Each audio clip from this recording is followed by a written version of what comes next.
বিস্তীর্ণ এলাকায় চাষ হচ্ছে আখ। কষ্টের ফসল ঘরে তুলতে ব্যস্ত সময় পার করছেন কৃষক।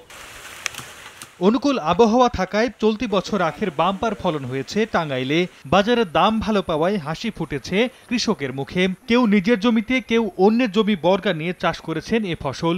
স্বল্প খরচে লাভ বেশি হয়, আবাদ বাড়ছে বলে জানান তারা। বিঘা প্রতি 40 থেকে 50 হাজার টাকা লাভের আশা করছেন চাষিরা। স্থানীয় চাহিদা মিটিয়ে টাঙ্গাইলের আখ সরবরাহ করা হচ্ছে রাজধানী সহ আশপাশের জেলায়।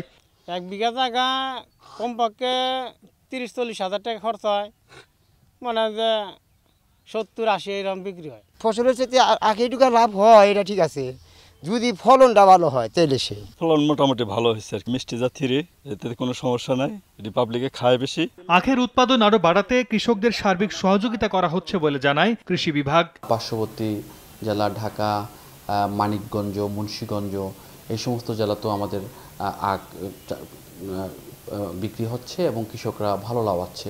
সম্প্রতি আখের লাল পচা রোগটা কৃষক দেখা দিয়েছে। আমরা এটি মূলত একটি ছত্রাক বা ব্যাকটেরিয়াল দুইটার সমন্বিতভাবে রোগটা হয়ে থাকে। আমরা কৃষকদেরকে পরামর্শ দিচ্ছি। কৃষি বিভাগের তথ্য মতে চলতি মৌসুমে টাঙ্গাইলে 463 হেক্টর জমিতে অন্তত 22,000 মেট্রিক টন আখ উৎপাদনের লক্ষ্যমাত্রা নির্ধারণ করা হয়েছে। সময় সংবাদ, টাঙ্গাইল।